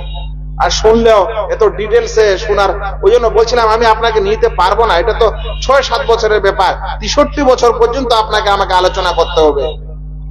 এই জন্য বলছিলাম এটা 1 সপ্তাহের বিষয়, কিন্তু যতখানি পারবো ততখানি তো দিব। এখন এই বিষয়গুলো আমি আলোচনা করছি আমাদের রাসূল করিম সাল্লাল্লাহু আলাইহি সাল্লামের, আর এই চেঁচামেচি ইত্যাদি আমাকে ভালো লাগছে না আজকে। শুনেন, এই ছিল আমাদের রাসূল সাল্লাল্লাহু আলাইহি সাল্লামের জীবনী। এখন তিনি চাচা আবু তালেবের কাছে বড় হলেন। আমাকে জীবনে একটা প্রশ্ন আমার কাছে এসেছিল তো ওই প্রশ্নটাতে আমার একটা শিক্ষা হয়েছিল। আমাকে একদিন এক ভাই জিজ্ঞাসা করলো সোশ্যাল মিডিয়ায় যে শেখ, আমাদের রাসূল সাল্লাল্লাহু আলাইহি সাল্লামের ইনকাম কি ছিল, তিনি কি ইনকাম করে খেতেন। আমারও কোনোদিন মাথায় এটা আসেনি যে আমি রাসূল সাল্লাল্লাহু আলাইহি সাল্লামের ইনকাম সম্পর্কে কিছু বিশেষ করে জানবো, যেগুলা সাধারণ জানি। কিন্তু ওই দিন আমি বিশেষ করে আল্লাহ রাসূল সাল্লাল্লাহু আলাইহি সাল্লামের ইনকাম সম্পর্কে শুনলাম। কেন এটা কথা বলছি, কারণ এখানে বিষয়টা আছে। আল্লাহ রাসূল সাল্লাল্লাহু আলাইহি সাল্লাম এই সময় কিছু ছাগল চড়িয়েছিলেন, ছাগল এবং ভেড়া। আর ওই ভেড়া চড়ানোর সময় তার কিছু ইনকাম, হয়তো অল্প পয়সা। যৌবন বয়সে তিনি ব্যবসা করলেন। নবী হওয়ার পর জিহাদের মালে গনিমত তার ছিল ইনকাম, তার পূর্বে ছিল ব্যবসা। বাল্যকালে তিনি ছাগল চড়িয়ে পয়সা করে ইনকাম করেছিলেন। শুনেন, রাসূল করিম সাল্লাল্লাহু আলাইহি সাল্লাম বলছেন, মা বাআসাল্লাহু নাবিয়ান ইল্লা রাআল গানামা, আল্লাহ তাআলা যাকে নবী করে দুনিয়াতে পাঠিয়েছেন সেই নবী ছাগল চড়িয়েছে। প্রত্যেক নবী ছাগল চড়িয়েছে। বলবেন এটা ছোট কাজ, কেন চড়িয়েছিল প্রত্যেক নবী ছাগল? যারা ছাগল ও বকরি পুষেন তারা জানেন, ছাগলকে আপনি এক জায়গায় রাখতে পারবেন না। ছেড়ে যদি দেন তাহলে তো কত দিকে যাবে আর কত কি খাবে ওটা তো জানাই কথা। দড়ি দিয়েও বেঁধে এক জায়গায় রাখতে পারেন না। যারা ছাগল চড়ায়, ছাগল চড়াতে চড়াতে ওদের মধ্যে একটা ধৈর্যশীলতা বাড়ে। যারা নবী হন তাদেরকে ছাগল চড়াতে হয়েছে আগে, যেন তারা উম্মতের কষ্ট কাঠিন্য যেটা পাবেন সেটাতে যেন তারা ট্রেনিং প্রাপ্ত হয়ে যায়। এই কারণে সব নবীদেরকে ছাগল চড়াতে হয়েছে। রাসূল করিম সাল্লাল্লাহু আলাইহি সাল্লাম বলছেন, সহিহ বুখারীর হাদিস 2262 নম্বর, তিনি বলছেন, মা বাআসাল্লাহু নাবিয়ান ইল্লা রাআল গানামা, আল্লাহ তাআলা যাকে নবী হিসাবে প্রেরণ করেছেন সেই ছাগল চড়িয়েছে। এটা কথা শুনে সাহাবাদের মনে একটু প্রশ্ন জাগলো, আচ্ছা আমাদের নবী কি করেছেন একটু শুনি তো। তো বলছেন যে ফাকাল আসহাবুহু ওয়া আনতা, তখন আল্লাহ রাসূলের সাথীরা জিজ্ঞাসা করলেন, আর আপনি আল্লাহ রাসূল? তখন আল্লাহ রাসূল বলছেন, নাম, হ্যাঁ আমিও ছাগল চড়িয়েছি। বলছেন, কুনতু আরাহা আলা কারারিত, আমি অল্প কিছু দিনার কিংবা দিরহামের বদলে ছাগল চড়িয়েছি লে আহলে মক্কা, মক্কাবাসীর। আল্লাহ রাসূল সাল্লাল্লাহু আলাইহি সাল্লাম ছাগলের রাখালত্ব করেছেন। আপনারা তো আজকাল অনেক বড় লোক মানুষ, ছাগল আর গরু কে চড়ায়? আর এগুলো ছোট লোকের কাজ। কিন্তু এই কারণে যারা ছাগল পুষে, খাসি পুষে, আল্লাহ তাআলা এখনো ওই কাজের মধ্যে বরকত দিয়েছেন। যারা পুষে তারা জানে, ওই যে মহিলারা গোটা বছর বাড়ির বেগুন কাটা, আলু কাটা, ভাত পড়ে যায়, চাল পড়ে যায়, এগুলা খিলিয়ে যে দুই একটা খাসি পুষে, তো শেষ পর্যন্ত লাখখানা টাকা ওটাই বছরে দিয়ে দেয়, 50,000 টাকা ওটাই বছরে দিয়ে দেয়। লক্ষ্মীর ভান্ডার আর কত দিবে? তারপর আগে চলেন, রাসূল করিম সাল্লাল্লাহু আলাইহি ওয়াসাল্লাম যখন একটু বড় হলেন তখন তার চাচা আবু তালেবের সাথে ব্যবসা শুরু করলেন। আবু তালেব তার চাচা ব্যবসা করার জন্য সিরিয়ায় নিয়ে গেলেন। পথে একটা ঘটনা ঘটেছিল, ওটা বলবো না, সব কথা বলাই যাবে না। তারপরে আল্লাহ রাসূল সাল্লাল্লাহু আলাইহি সাল্লামের এই ব্যবসা বাণিজ্য দেখে সেই সময়ের একজন বিশেষ মহিলা, বিচক্ষণ মহিলা এবং ধনী মহিলা, যার নাম হচ্ছে মা খাদিজা রাদিয়াল্লাহু তাআলা আনহা, তিনি মক্কার একজন ধনী মহিলা ছিলেন। আল্লাহ রাসূল সাল্লাল্লাহু আলাইহি সাল্লামের ব্যবসার পারদর্শিতা দেখে, আমানতদারি দেখে তিনি তার কিছু মাল সম্পদ আমাদের রাসূল সাল্লাল্লাহু আলাইহি সাল্লামকে ব্যবসা করতে দিয়েছিলেন। আল্লাহ রাসূল সাল্লাল্লাহু আলাইহি সাল্লাম অপরের পয়সায়, একজন মহিলার পয়সায় ব্যবসা বাণিজ্য করেছিলেন। ব্যবসা বাণিজ্য করার পর যখন আল্লাহ রাসূলের আমানতদারি সেই মহিলা বুঝতে পারে, সেই মহিলা আমাদের রাসূল সাল্লাল্লাহু আলাইহি সাল্লামকে বিবাহের প্রস্তাব দেয়। আল্লাহ রাসূল সাল্লাল্লাহু আলাইহি সাল্লামের বয়স তখন 25, আর সেই খাদিজা রাদিয়াল্লাহু তাআলা আনহার বয়স ছিল তখন 40, আর তিনি ছিলেন একজন বিধবা মহিলা। আল্লাহ রাসূল 25 বছরের একজন যুবক হয়ে সেই বিধবা মহিলাকে বিবাহ করলেন। যারা এই দুনিয়ার মানুষ এখনো বলে আমাদের নবী সাল্লাল্লাহু আলাইহি সাল্লামকে অমুক তমুক কথা বলে, তার এত বিবি, তিনি লোকটা এরকম, নাউজুবিল্লাহ, খারাপ আচরণ, একে বিয়ে করে, ওকে বিয়ে করে, বলেন তো যদি তিনি চাইতেন তাহলে তিনি কি কোনো কুমারী মহিলাকে বিয়ে করতে পারতেন না? আরো বলেন এরপরে যত স্ত্রী হয়েছে সব স্ত্রী বিধবা কিংবা তালাক প্রাপ্তা একমাত্র আয়েশা রাদিয়াল্লাহু তাআলা আনহা ছাড়া। তাহলে নবীর চরিত্রে কথা বলা যারা বলে তাদের হুঁশ জ্ঞান কতখানি মোটা একটু বুঝে নেন। যারা রাসূল সাল্লাল্লাহু আলাইহি সাল্লামকে চিনবে না তারাই এরকম কথা বলে। এরপর বিয়ে হলো, ব্যবসা বাণিজ্য চললো। আল্লাহ রাসূল সাল্লাল্লাহু আলাইহি সাল্লামের বয়স যখন প্রায় 40, তখন কার অবস্থা শুনেন। আল্লাহ রাসূল সাল্লাল্লাহু আলাইহি ওয়াসাল্লাম তিনি নিজে বলছেন যে কানা আউয়ালা মা বুদিয়া বিহি রাসূলুল্লাহ সাল্লাল্লাহু আলাইহি ওয়াসাল্লাম আর রুইয়া as-সালিহা ফিন-নাওম।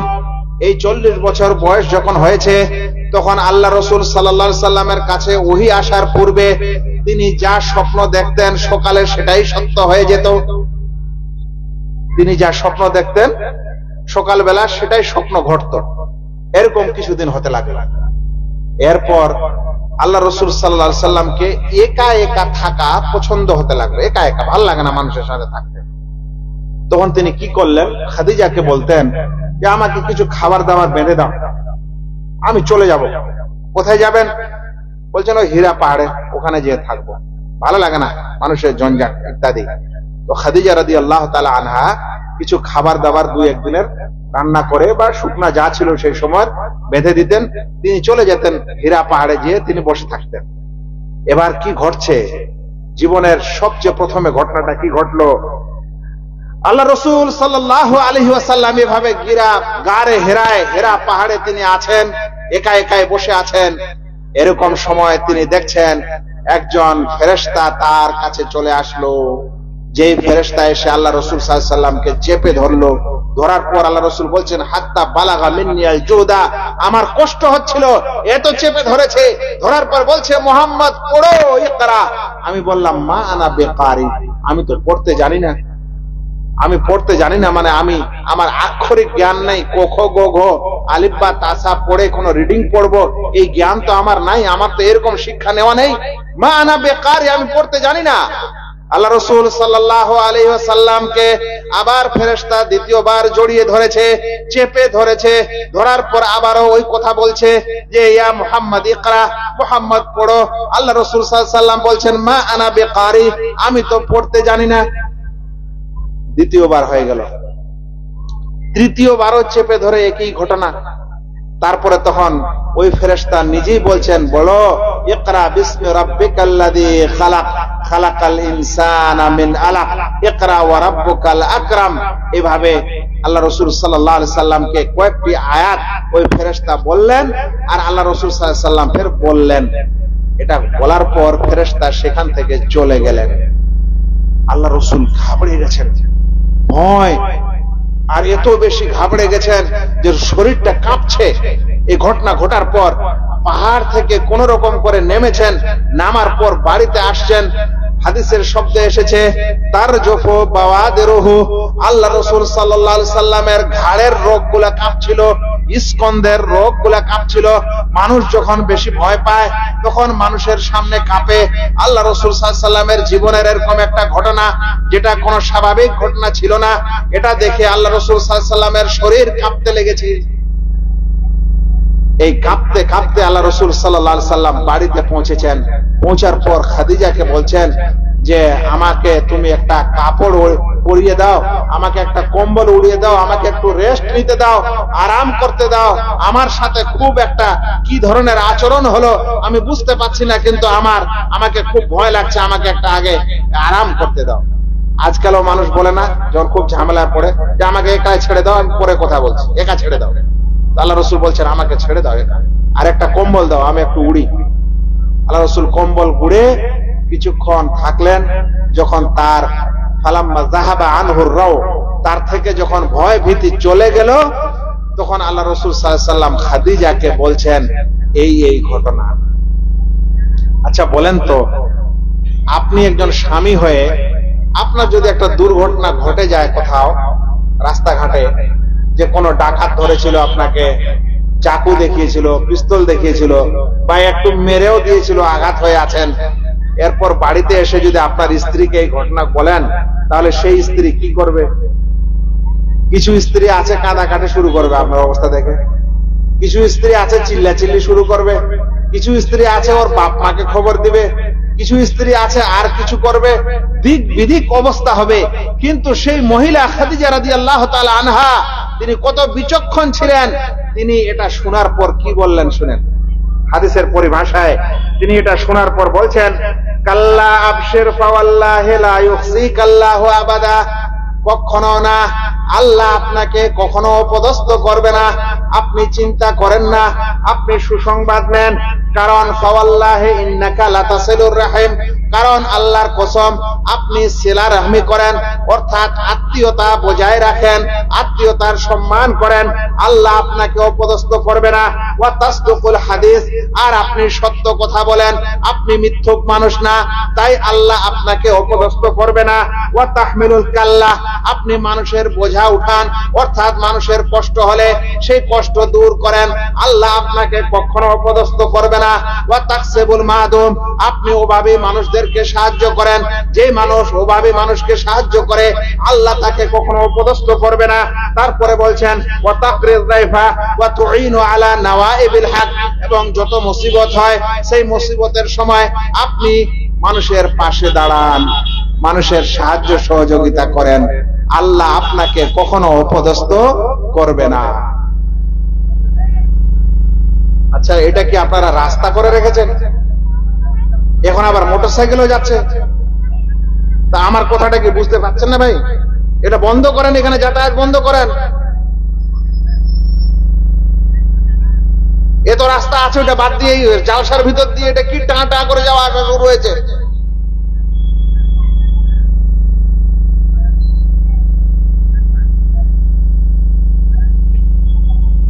আল্লাহু আকবার।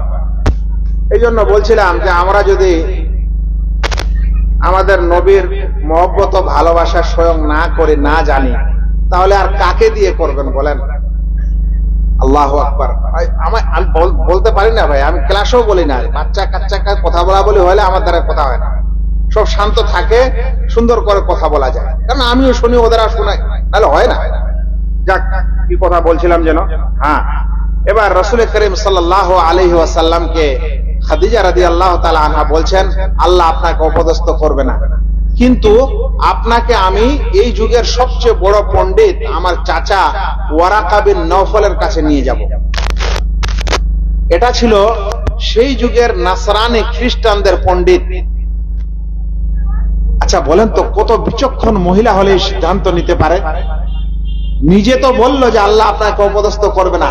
এবার দ্বিতীয় পদক্ষেপ হচ্ছে যে এই যুগের সবচেয়ে জ্ঞানী মানুষের কাছে আপনাকে কালকে নিয়ে যাব এবং ওর কাছে শুনবো, এই ঘটনাটা বলবেন, উনি বলবেন যে ব্যাপারটা কি। আর আজকাল আপনাদের যদি একটা ফতোয়া নেওয়ার দরকার হয় তো কোথায় যান? ফতোয়া নেওয়ার যদি দরকার হয় তো কোথায় যান? যদি বলা হয় যে 10 কিলোমিটার বাড়ি দূরে আছে অমুক মৌলানা সাহেব, অমুক শেখ, যান ওনার বাড়িতে যান, ওনার সঙ্গে দেখা করে ফতোয়াটা নিয়ে আসুন। আজকাল মোবাইলের যুগ, লাগিয়ে দিল এটা। এখন মৌলানা ওখানে কি অবস্থায় আছেন না আছে দিল টান। আর যদি ফের আপনি ভালো করে মৌলানা কথা না, এর ফতোয়া নেওয়া যাবে না, এই তো কোথায় বলে না ভালো করে। আমি মোবাইলে ভালো করে কথা বলতে পারি না, জানেন? আমি মোবাইলে ভালো করে কথা বলতে পারি না। আমাকে ওই মোবাইলের ডিস্টার্ব, নেটওয়ার্কের ডিস্টার্ব, বাইরের টিপা, যে প্রশ্ন করছে ওর প্রশ্ন আধা শোনা যাচ্ছে, আধা শোনা যায় না। হয় মোটর সাইকেলে আছেন, নাহলে বাজারে আছেন, নাহলে ঘুমাচ্ছিলেন, নাহলে ঘুম থেকে উঠেছেন, হাজারো সমস্যা। আমি পারি না, আমি ভালো করে পারি না। কারণ আপনি কি করবেন? দোষ দেন আমাকে। কথা হলো যে খাদিজা রাদিয়াল্লাহু তাআলা আনহা কত বিচক্ষণ ছিলেন। তিনি বলছেন এই যুগের শ্রেষ্ঠ জ্ঞানী ব্যক্তি তার কাছে চলো সকালে। আল্লাহ রাসূল সাল্লাল্লাহু আলাইহি সাল্লামকে নিয়ে গেছেন ওয়ারাকা বিন নওফলের কাছে। তিনি একটা এমন ব্যক্তিত্ব যে সেই যুগে তিনি এই যে ইনজিল যে ভাষাতে ছিল সেই ভাষাটাকে ট্রান্সলেট করে আরবি করতেন, এতখানি পণ্ডিত। আর খ্রিস্টানদের যোগ্য পণ্ডিত। তার কাছে নিয়ে যাওয়ার পর খাদিজা রাদিয়াল্লাহু তাআলা আনহা বলছেন যে শুনেন তো আপনার ভাতিজার কাছে কি ঘটনা। তখন তিনি ঘটনাটা শুনলেন। শোনার পর বলছেন যে এটা তো ওই জিনিসই যেটা মুসার কাছে এসেছিল। কথাটার মানে কি হলো? মানে তুমি যা বলছো সেটা থেকে আমি বুঝতে পারছি যে নবী মুসার কাছে যে ফেরেশতা এসেছিল ওটা তোমার কাছে এসেছে, ওই জিনিসটাই এসেছে। তুমি ভবিষ্যতে নবী হবে, কিন্তু তোমার কওমের মানুষেরা, তোমার গোত্রের লোকেরা তোমাকে বাড়ি থেকে তাড়িয়ে দিবে। তো আল্লাহ রাসূল শুনে চমকে গেছেন, বলছেন আওয়া মুখরিজি ইয়া কওমি, আমার সম্প্রদায়রা আমাকে বাড়ি থেকে তাড়িয়ে দিবে? বলছে হ্যাঁ তাড়িয়ে দিবে, কিন্তু ওই সময় যদি আমি বেঁচে থাকি তাহলে আমি তোমার পুরা সাহায্য করব, যদি আমি ওই সময় বেঁচে থাকি। এই কারণে কিছু ওলামা বলছেন যে ওরাকা বিন নওফল হলেন প্রথম মুমিন। ওরাকা বিন নওফল হলেন প্রথম মুমিন, কারণ তিনি বিশ্বাস করলেন, কিন্তু এখনো নবুয়তের প্রচার হয়নি, তবে এটা নবী হওয়ার আলামত, এটাকে তিনি মেনে নিয়েছিলেন। আল্লাহ জানেন তার অবস্থা কি হবে, কিন্তু তিনি রাসূল সাল্লাল্লাহু আলাইহি সাল্লামের প্রতি ঈমানও এনেছিলেন এবং বলেছিলেন আমি বেঁচে থাকলে তোমার সম্পূর্ণ সাহায্য করব, কিন্তু তিনি আর পরে বেঁচে ছিলেন না। আর আল্লাহ রাসূল সাল্লাল্লাহু আলাইহি সাল্লামকে তার কওম মক্কা থেকে তাড়িয়ে দিয়েছিলেন। কোথায় গেলেন? মদিনায় চলে গেলেন। এই ছিল দূরদর্শিতা একজন মহিলা। সেজন্য মা ও বোনেরা যারা শুনছেন, মুসিবতের সময় তো পরেশান হবেন না, মুসিবতের সময় তো কাঁদাকাটি করবেন না, বাচ্চার অসুখের সময় একেবারে আকাশ পাতাল সব এক করবেন না, ধৈর্য ধরবেন, সবরের সাথে কাজ নেবেন। কোথায় যেতে হবে, স্বামী বাড়িতে না থাকলে কাকে সাথে নিতে হবে, কোন ডাক্তারের কাছে যেতে হবে, এগুলা সব বুঝে সুঝে করবেন। এগুলা জ্ঞানী মানুষের পরিচয়। অল্পতে অধৈর্যশীল হবেন না। আর স্বামীর যখন দুঃখ আসবে, স্বামী যখন পরেশান হবে, দেখতে পাবেন যে আজ ব্যবসা করে বাড়িতে ফিরেছে, মুখের চেহারাটা ভালো নাই, কাজ করে বাড়িতে এসছে চেহারাটা ভালো নাই, চাকরি করে বাড়িতে এসছে মনটা ভালো নাই, তো আপনি আবার বাড়িতে এসে সব সমস্যাগুলো ওই সময় শুরু করবেন না। এটা আমাদের মা ও বোনদেরকে যে কত বোঝানো যায়, ভাই এটা মানুষের চেহারা দেখে তো বোঝা যায় যে লোকটা পরেশান আছে, সমস্যা আছে। তো কোন সময় নিজের বাড়ির পরেশানি গুলা স্বামীকে বলবেন, এটাও মানুষটা বুঝাতে হবে। আরে স্বামী এসেছে, হাত মুখ ধুক, খাওয়া দাওয়া খাক, শান্ত হোক, তারপরে বলেন। এখানে নবী এখনো হননি আমাদের রাসূল সাল্লাল্লাহু আলাইহি সাল্লাম, তার পূর্বে তার স্ত্রী কতখানি বিচক্ষণ। আচ্ছা ভাই, এরপরে এই ওহী শেষ, এই ঘটনাও ঘটলো, বাড়িতে আছেন আমাদের রাসূল সাল্লাল্লাহু আলাইহি সাল্লাম, প্রায় 6 মাস হতে যাচ্ছে, আর ওহী আসে না। তো আমাদের রাসূল সাল্লাল্লাহু আলাইহি সাল্লামের মনটা চাচ্ছে যে আবার আসুক, কিন্তু আর ওহী আসে না। তো আল্লাহ রাসূল সাল্লাল্লাহু আলাইহি সাল্লামকে বলা হয় বেচেন। আল্লাহ রাসূল মনে মনে একেবারে অধৈর্য হয়ে গেছেন যে আমার কাছে ওই জিনিস আসে না কেন। এই কারণে আল্লাহ তাআলা গ্যাপ দিয়েছেন যে ওনার মধ্যে ভয় চলে যাক এবং আবার তিনি ওহী নেওয়ার এবং ওহী গ্রহণ করার তার মধ্যে একটা সাহসিকতা আসুক। এই জন্য এখন আর ওহী আসে না, আল্লাহ তাআলা গ্যাপিং করেছেন। প্রায় 6 মাস পর আল্লাহ রাসূল একদিন আবার এক রাস্তা দিয়ে, এক ওয়াদি দিয়ে, 2 পাহাড়ের মাঝখান দিয়ে হেঁটে যাচ্ছেন। তারপরে তিনি দেখছেন যে আকাশের শূন্যতা যেন ভরে গেছে। তিনি বলছেন ওই ফেরেশতাকেই আমি দেখলাম যে ফেরেশতা গারে হীরা এসেছিল, কিন্তু আজ তিনি আকাশে এমন ভাবে ডানা মেলে দিয়েছেন যে আকাশের যে শূন্যতা হয় সেই শূন্যতা ভরে গেছে। তার 600 পর 600 ডানা আছে ফেরেশতা জিবরিল আলাইহিস সালামের। এরপর কি হলো, আল্লাহ রাসূল সাল্লাল্লাহু আলাইহি সাল্লামের প্রতি দ্বিতীয় ওহী আসলো।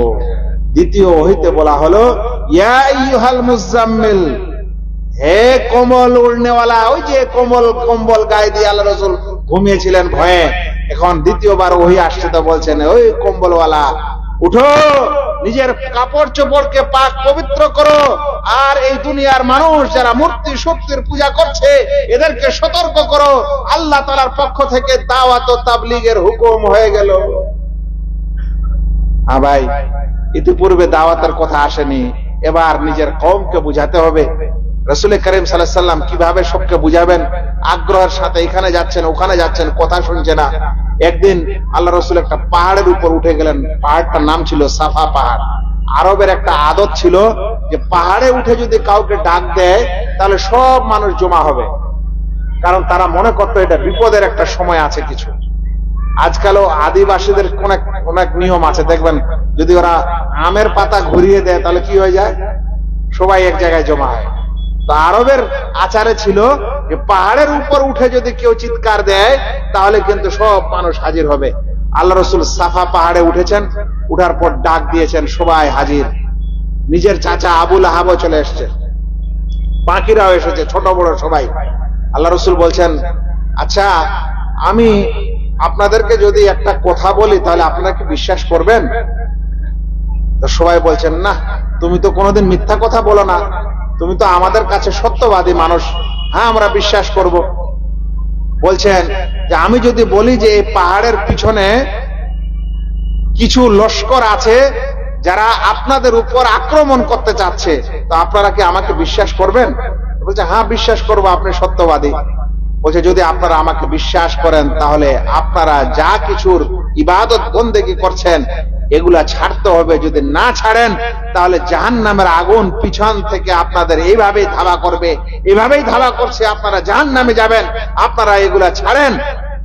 যখন এই কথা বলে দিলেন তখন নিজের চাচা স্বয়ং আবু লাহাব বলল, আলে হাদা জামাতানা তাব্বান লাক, এ কারণেই জমা করেছিল আমাদেরকে, তোমার বরবাদি হোক, তোমার ধ্বংস হোক। আচ্ছা ভাই, এতগুলা লোক আপনারা জমা হয়েছেন, এখানে যদি আমারও চাচা থাকতো আর এতগুলা লোক জমা হতো, আর যদি আমি আপনাদের একটা দিনের মাসলা বুঝাচ্ছি, এই সময় আপনারা বাদ দিয়ে যদি আমার নিজের চাচাটাই বলে যে এই কারণে ডেকেছিলে, তোমার ধ্বংস হোক, আমি গেলাম, তাহলে বাকি লোকেরা কি হবে? বাকি লোকদের কি অবস্থা হবে ভাই? নিজের চাচা এই কথা বলে দিল, দেওয়ার পর চলে গেল, ইমান কেউ আনছে না। আল্লাহ রাসূল সাল্লাল্লাহু আলাইহি ওয়াসাল্লাম খুব কষ্ট পেয়েছেন, অনেক তাকলিফ পেয়েছেন, মানে যাকে বলা হয় যে শেষ তাকলিফ পাওয়া, একেবারে তিনি মায়ুস, একেবারে তিনি মানে যাকে বলে সব নিরাশ হয়ে বসে আছেন। আল্লাহ তাআলা তখন আকাশ থেকে আবার ওহী অবতীর্ণ করছেন আল্লাহ রসুলকে তাসাল্লি দেওয়ার জন্য, আল্লাহ রসুল সাল্লাল্লাহু আলাইহি ওয়াসাল্লামকে সান্ত্বনা দেওয়ার জন্য। ওই সময় সূরা লাহাব নাযিল হচ্ছে। আল্লাহ বলছেন, তাব্বাত ইয়াদা আবি লাহাবিন ওয়া তাব, যে মানুষ তোমাকে বলে গেল হে মুহাম্মদ যে তোমার হাত ধ্বংস হোক, আল্লাহ তাআলা কোরআনের আয়াত নাযিল করে বলছেন, তাব্বাত ইয়াদা আবি লাহাবিন ওয়া তাব, ওই আবু লাহাবেরই দুই হাত ধ্বংস হোক। যে তোমাকে বলে গেল কি তোমার হাত ধ্বংস হোক, আল্লাহ আয়াত নাযিল করে বলছেন যে যে বলেছে ওই আবু লাহাবেরই দুই হাত ধ্বংস হোক। তারপরে তাব্বাত ইয়াদা আবি লাহাবিন ওয়া তাব মা আগনা আনহু মালুহু ওয়া মা কাসাব, তার মাল সম্পদ এবং যা কিছু ইনকাম করেছে কোনো কিছুই তার কাজে দিবে না, কোনো কিছুই তার কাজে দিবে না। ওর অহংকার ছিল তার মাল সম্পদের, তার ইত্যাদির, এগুলার কোনো কাজে দিবে না। এবং সেও জাহান্নামে যাবে, ওর স্ত্রীও জাহান্নামে যাবে, এবং তাদের গোলাতে রশি হবে, জাহান্নামের আগুন হবে এবং জাহান্নামের লোকড়ি হবে। আল্লাহ রাসূল সাল্লাল্লাহু আলাইহি ওয়াসাল্লামের মনে একটা সান্ত্বনা পেল। তারপরে দাওয়াত তাবলীগের কাজ করছেন, এত কষ্ট, ঈমান আনে না। সবচেয়ে প্রথমে ঈমান আনলেন তো তার স্ত্রী খাদিজা রাদিয়াল্লাহু তাআলা, তারপরে নিজের একজন দোস্ত, যার সহপাঠীর জন্য দোস্ত ভালো রাখতে হয়, আবু বকর রাদিয়াল্লাহু তাআলা আনহু, দোস্তের মধ্যে তিনি ঈমান এনেছেন। আর বাচ্চাদের মধ্যে নিজের চাচাতো ভাই আলী রাদিয়াল্লাহু তাআলা আনহু ঈমান এনেছেন। আর মুষ্টিময় দু চারজন গরিব মানুষ, বেলাল ইত্যাদি, এরা আর মানুষ ঈমান আনে না তো আনে না। 10 বছর দাওয়াত তাবলীগ হচ্ছে মক্কায়, মানুষ ঈমান আনতে চানে না। তখন আল্লাহ রাসূল সাল্লাল্লাহু আলাইহি ওয়াসাল্লাম তায়েফে চলে গেলেন, এইখানে যখন হচ্ছে না তো একটু ওখানে যাই। ওখানে গিয়ে এমন করে তাকে মারা হলো, অপদস্থ করা হলো যে তিনি জুতা জাম হয়ে গেছিল তায়েফ থেকে আসার সময় রক্তে, এবং সেখান থেকে ফিরে আসলেন। মক্কার মানুষেরা দেখছে এই মুহাম্মদ তো দাওয়াত কিছুতেই ছাড়ে না, যখন ছাড়ে না তাহলে কিছু একটা লোভ দেওয়া যাক। কি লোভ দিবেন? কোন সময় টাকার লোভ, যেমন আজকালকে পার্টিতে দেওয়া হয়, আমাদের ওই পার্টি ছেড়ে দেন, আমাদের কাছে আসেন, নেন এত কোটি টাকা, এমএলও ভাঙেন, এমপিও ভাঙেন। আমাদের রাসূল সাল্লাল্লাহু আলাইহি ওয়াসাল্লামকে টাকা দেওয়া হলো। আবার দ্বিতীয় লোভ দেওয়া হচ্ছে যে সবচেয়ে ভালো সুন্দরী মেয়ে চাও, ওকে বিবাহ দেব, ওখানেও কিছু হয় না।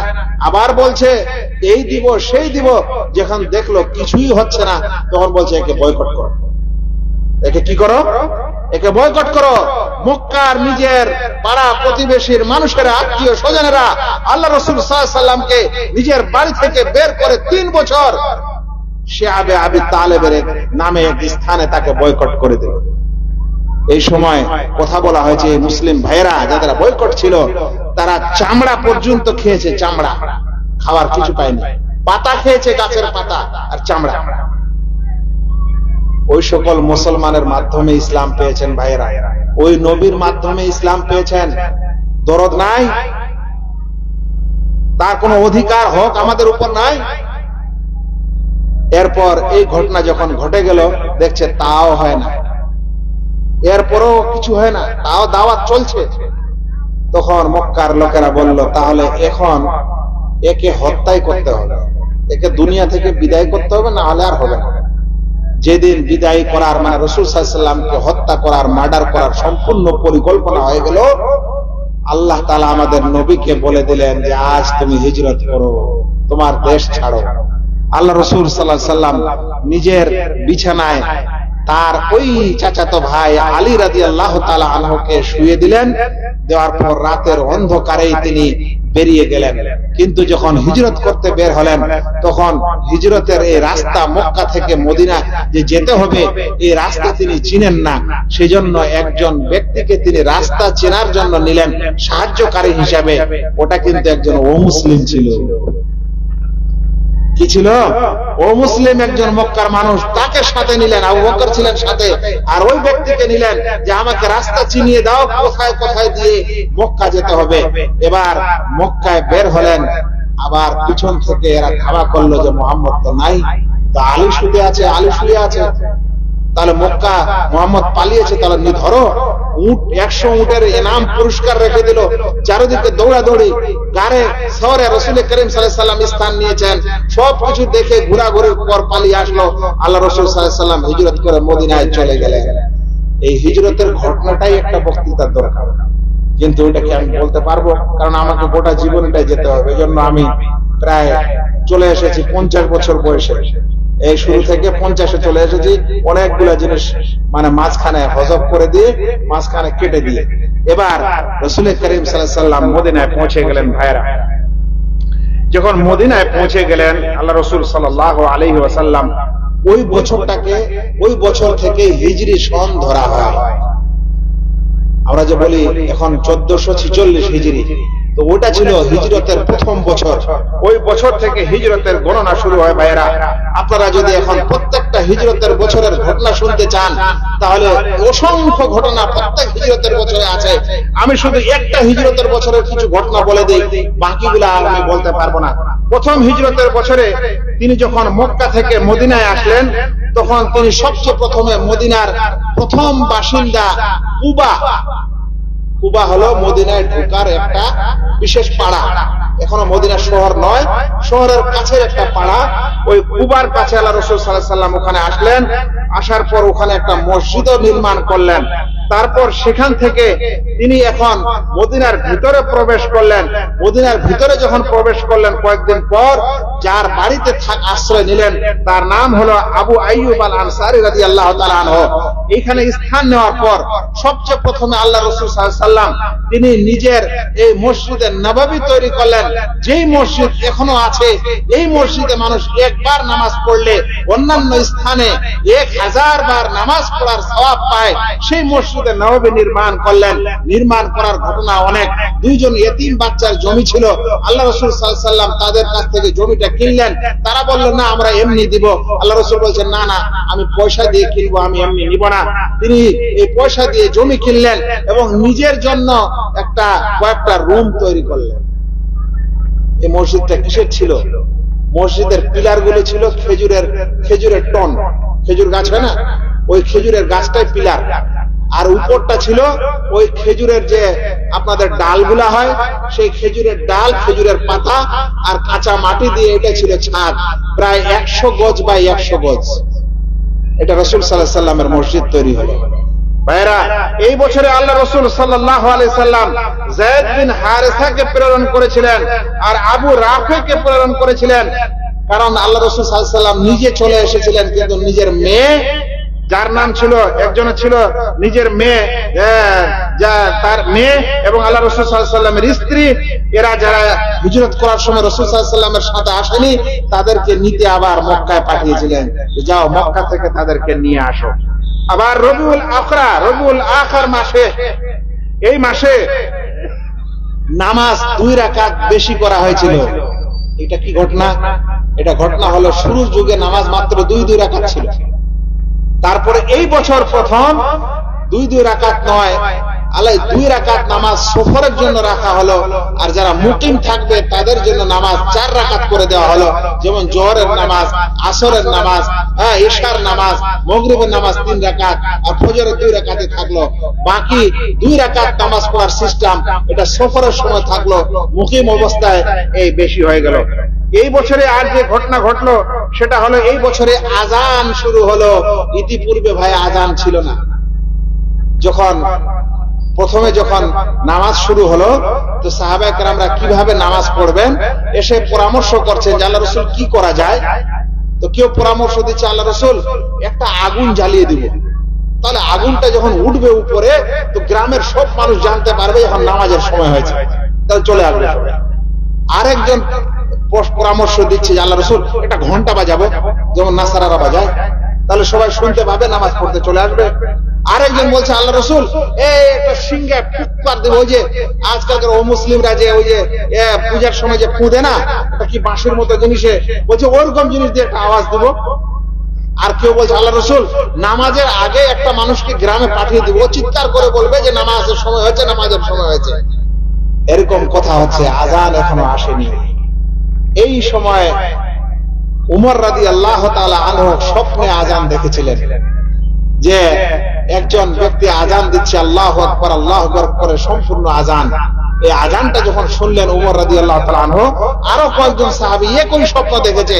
সকাল হয়েছে, চাদরটা ঘেঁষড়ে যাচ্ছে, উমর রাদিয়াল্লাহু তাআলা আনহু আল্লাহ রাসূল সাল্লাল্লাহু আলাইহি ওয়াসাল্লামের কাছে দৌড়াচ্ছেন এই স্বপ্ন শোনানোর জন্য। আল্লাহ রাসূল সাল্লাল্লাহু আলাইহি ওয়াসাল্লামের কাছে উপস্থিত হয়ে বলছেন, আল্লাহ রাসূল একটা স্বপ্ন দেখেছি। যে কি স্বপ্ন দেখেছো বলো? বলছে আমি স্বপ্ন দেখেছি এরকম এরকম। এই আজানটা পুরা শোনাচ্ছেন। আল্লাহ রাসূল তখন বললেন, পাশে ছিল বেলাল, বুঝাই বেলাল উঠো আজান দাও, যেভাবে উমর বলছে এভাবে আজান দাও। তখন থেকে ইসলামে এই আজান আবিষ্কার হয়েছে, আর তখন থেকে আজান চলছে। এই আজান হল ইসলামের শিয়ার, ইসলামের প্রতীক। যেই জনবসতিতে আজান হয় না সেই জনবসতির সঙ্গে যুদ্ধ করা জায়েজ হয়ে যায়। এই আজান একটা এমন জিনিস, আজান একটা ইসলামের এমন বিধান যে মানুষ যদি ওই আজান শুনে, আজান শোনার পর আজানের জবাব দেয়, আল্লাহ রাসূল সাল্লাল্লাহু আলাইহি ওয়াসাল্লাম বলছেন যখন ইমামের মুয়াজ্জিনের লাস্ট কথাটি হবে লা ইলাহা ইল্লাল্লাহ, আর আজানের জবাবদাতারও লাস্ট কথাটি হবে লা ইলাহা ইল্লাল্লাহ, তো সে ব্যক্তি জান্নাতে চলে গেল। আজকাল আজানের এদিকে হচ্ছে আর আমরা মোটরসাইকেলটা ওই সময় খুব স্টার্ট করছি। একদিকে আজান হচ্ছে, ওই সময় আমাদের হেডফোনটা গান শুনছে, হেডফোন কানে লাগিয়ে গান চলছে আমাদের। আজান হচ্ছে, মহিলাদের গোল টেবিলটা ওই সময় আরো বেশি, ওই সময় গীবত গুজবটা আরো বেশি। আজান হচ্ছে, কুদালাফাটা বেশি। আজানের সময় 3টি কাজ করবেন ভাইরা, মাত্র 3 থেকে 4 মিনিট। এই 3 থেকে 4 মিনিটে 3টা আমল করবেন, শুনে নেন আপনার লাভ কি। প্রথম লাভটা বললাম, রাসূল করিম সাল্লাল্লাহু আলাইহি ওয়াসাল্লাম বলেছেন, ইযা সামি'তুমুল মুয়াজ্জিনা ফাকুলু মিসলা মা ইয়াকুলুল মুয়াজ্জিন। যখন তোমরা আজান শুনবে তখন ওইরকমই বলবে যেরকম মুয়াজ্জিন বলে। শুধুমাত্র হাইয়া আলাস সালাহ এবং হাইয়া আলাল ফালার জায়গায় লা হাওলা ওয়ালা কুওয়াতা ইল্লা বিল্লাহ বলবে। অতঃপর তুমি যখন মুয়াজ্জিনের লাস্ট বাক্যটা শুনবে লা ইলাহা ইল্লাল্লাহ, আর তুমিও জবাব হিসাবে বলবে লা ইলাহা ইল্লাল্লাহ, তো সে ব্যক্তি দাখালাল জান্নাহ, সে ব্যক্তি জান্নাত চলে গেল। এই জন্য বলেন তো আজানের জবাবটা দিতে আপনাকে 2 থেকে 3 মিনিট সময় লাগবে, আর আপনি যদি জান্নাত পান তো এর চাইতে ভালো আমল আর কি হবে। এবার দ্বিতীয় আমলটি করবেন, আজান শোনার পর দরুদ পাঠ করবেন। একটু আগে শুরুতে বলেছিলাম আল্লাহ রাসূল সাল্লাল্লাহু আলাইহি ওয়াসাল্লাম বলেছেন, যে ব্যক্তি আমার উপরে একবার দরুদ পাঠ করে আল্লাহ তাআলা তার উপর 10টি রহমত পাঠিয়ে দেন। জান্নাতে চলে গেলেন, 10টি রহমত পেয়ে গেলেন। কয় মিনিট? তারপরে আজানের দোয়া পাঠ করবেন, আল্লাহুম্মা রাব্বা হাযিহিদ দাওয়াতিত তাম্মা ওয়াস সালাতিল কায়িমা আতি মুহাম্মাদানিল ওয়াসিলা। এই জানেন এই জায়গাটাতে এসে আমরা আমাদের নবীর জন্য দোয়া করি, হে আল্লাহ আমার নবীকে ওসিলা দান করো। এই ওসিলা কি জিনিস? আল্লাহ রাসূল সাল্লাল্লাহু আলাইহি ওয়াসাল্লামকে জিজ্ঞাসা করা হলো, আল্লাহ রাসূল সাল্লাল্লাহু আলাইহি ওয়াসাল্লাম বলছেন ওসিলা হচ্ছে মানজিলাতুন ফিল জান্নাহ, জান্নাতে একটা বিশেষ স্থানের নাম, একটা সুমহান মর্যাদার নাম। পৃথিবীর একজন মানুষই এটা পাবে, আর আশা করি এটা আমি পাবো। তাই কোন মানুষ যদি আমার জন্য ওসিলার দোয়া করে, হাল্লাত লাহু শাফাআতি ইয়াউমাল কিয়ামাহ, তাহলে সেই ব্যক্তির জন্য কিয়ামতের দিনে সুপারিশ করা আমার উপর ওয়াজিব হয়ে যাবে। ভাই, আজানের জবাব দিলেন, তারপরে দরুদ পাঠ করলেন, তারপরে আজানের দোয়াটা পাঠ করলেন। দোয়াটা পাঠ করলে আল্লাহ রাসূল সাল্লাল্লাহু আলাইহি ওয়াসাল্লাম আপনার জন্য সুপারিশ করবেন। আজ দুনিয়ার মানুষ সুপারিশ করতে যাচ্ছে, কার কাছে সুপারিশ নেবে? একটা পীর ধরি। ভাই, আপনার পীর সুপারিশ করবে এই কথা কে বলে? এখানে আমাদের নবী সাল্লাল্লাহু আলাইহি ওয়াসাল্লাম বলেছেন, আমি তোমার জন্য সুপারিশ করব যদি তুমি আজানের পর এই আজানের দোয়া পাঠ করো। ওইদিকে কোরআন সুপারিশ করবে, ওইদিকে রোজা সুপারিশ করবে। আমরা এগুলাকে সুপারিশকারী মনে করি না, আমরা সুপারিশকারী মনে করছি একটা মানুষকে। আল্লাহ বুঝার তৌফিক দিক এই সকল সম্প্রদায়কে। এরা নবীকে সুপারিশকারী মনে করবে না, মনে করবে অন্য কাউকে। নবীর সুপারিশ পাওয়ার জন্য যে আমল করতে হবে সেই আমল ছেড়ে দিয়ে অন্য আমল করবে। আল্লাহ বুঝার তৌফিক দান করুন। এই হিজরতের প্রথম বছরে এরকম আরো বিভিন্ন কাজ হলো। তাহলে প্রথম হিজরতেও কাজ হলো, দ্বিতীয় হিজরি বছরে হলো, তৃতীয়ত হলো, চতুর্থত হলো। এবার দশম হিজরি যখন আসলো, তখন রাসূল করিম সাল্লাল্লাহু আলাইহি সাল্লামের জীবনীটার শেষ।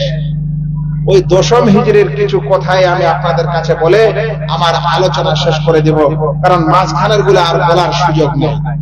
তবে এই মাঝখানে রাসূল করিম সাল্লাল্লাহু আলাইহি সাল্লামের 23 বছর এটা সংগ্রামী জীবন, 10 বছর মক্কায় আর 13 বছর মদিনায়। যেই সংগ্রামী জীবনের কারণেই আজ ইসলাম এই আপনাদের কি জায়গা যেন, এটা কি থানা? হ্যাঁ, এই জালাদিপাড়া না কি বলছেন, জালাদিপুর, নতুন জালাদিপুরেও এই আপনারা আর আমরা। আর যদি উনি না আসতেন, ওনার সংগ্রাম না হতো, তারপরে তার সাহাবারা এই দায়িত্ব পালন না করতো, তো আমাদেরকে ওই জাহান্নামের লোকড়ি হতে হতো। আর মুসলমান হওয়ার পরেও যদি নবীর হক না চিনি আর কথা না মানি, তাহলে জাহান্নাম আরো যেতে হবে, উপায় নেই। আমি বলছিলাম যে আল্লাহ রাসূল সাল্লাল্লাহু আলাইহি ওয়াসাল্লামের এই বিরাট সংগ্রামী জীবন, যেটা একটা জালসা কোনোদিন বলা যায় না, একটা পাঠ বলা যেতে পারে। আমাকে কোনোদিন আলোচনা দিলে একটা অংশ দিবেন যে রাসূল সাল্লাল্লাহু আলাইহি ওয়াসাল্লামের শৈশবকাল বা যৌবনকাল, বা রাসূল সাল্লাল্লাহু আলাইহি ওয়াসাল্লামের অভিযান, যুদ্ধ যেগুলো তিনি করেছেন, বা রাসূল সাল্লাল্লাহু আলাইহি ওয়াসাল্লামের ধরে নেন যে তার স্ত্রীদের সাথে তার জীবন, কিংবা রাসূল সাল্লাল্লাহু আলাইহি ওয়াসাল্লামের মসজিদের জীবন, রাসূল সাল্লাল্লাহু এইভাবে একটা পাঠ দিবেন, তাহলে আমি ওটা ভালো করে আপনাকে বুঝাতে পারি। গোটা জীবনে দিলে তো মুশকিল। এই যে বলছিলাম যে মাঝখানে সব ছাড়লাম, কারণ এখন আবার সময়ের কারণে বাকিগুলা বলতে হবে। দশম হিজরি শুরু হলো, আল্লাহ রাসূল 11তম হিজরিতে মারা গেছেন।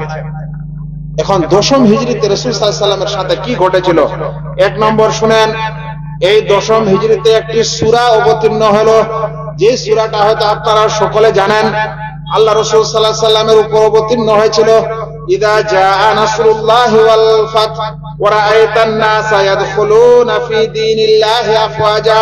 হে মুহাম্মদ, যখন আল্লাহর মদদ চলে আসবে, আল্লাহর সাহায্য চলে আসবে, আর বিজয় চলে আসবে, আর মানুষদেরকে দেখবে যে তারা দলে দলে ইসলামে প্রবেশ করছে, তখন তুমি বেশি বেশি করে ইস্তেগফার করিও। এই সূরাতে ইশারা ছিল যে মানুষেরা যখন অধিক হারে ইসলাম গ্রহণ করবে আর বিজয় দেখবে, মানে মক্কা বিজয় হয়ে যাবে, যেই মক্কা থেকে তোমাকে তাড়ালো সেই মক্কা বিজয় হয়ে গেল, তখন তুমি ভেবে নিও তোমার জীবনটা শেষ দিকে, ওই সময় তুমি বেশি বেশি করে তাসবিহ তাহলিল পাঠ করিও। বুঝতে পারছেন ভাই? এই সূরাটাতে রাসূল সাল্লাল্লাহু আলাইহি সাল্লামকে ইঙ্গিত দেওয়া হয়েছে। এই দশম হিজরিতে রাসূল করিম সাল্লাল্লাহু আলাইহি সাল্লামের কাছে বিশ্ব থেকে বেশি বেশি করে ডেলিগেটস আসতে লাগলো। আল্লাহ রাসূল সাল্লাল্লাহু আলাইহি ওয়াসাল্লামের ইসলাম চারিদিকে ছড়িয়ে গেছে, মানুষেরা জানতে পেরেছে, সবাই একটা করে টিম তৈরি করছে আর আল্লাহ রাসূল সাল্লাল্লাহু আলাইহি ওয়াসাল্লামের কাছে উপস্থিত হচ্ছে, শুনতে আসছে ইসলাম কি জিনিস, যে ইসলাম আজ আরবে বিজয় লাভ করেছে, চারিদিকে জয় লাভ করেছে। যারা তাকে আজ অপদস্থ করেছিল, বাড়ি থেকে বের করেছিল, হত্যা করতে চেয়েছিল, তারাও আজ ইসলাম গ্রহণ করেছে। ইসলাম আরব থেকে বেরিয়ে মিশর চলে গেছে, বাহরাইন চলে গেছে, আরো কিছু দ্বীপে চলে গেছে, আবার ওইদিকে হাবশায় চলে গেছে, যেটাকে বর্তমানে ইথিওপিয়া বলা হয়। বিশ্বের মানুষেরা আল্লাহ রাসূল সাল্লাল্লাহু আলাইহি ওয়াসাল্লামের কাছে আসতে লাগলো। এই সময় যেমন ওয়াফদে গামিদ, ওয়াফদে খাওলান, ওয়াফদে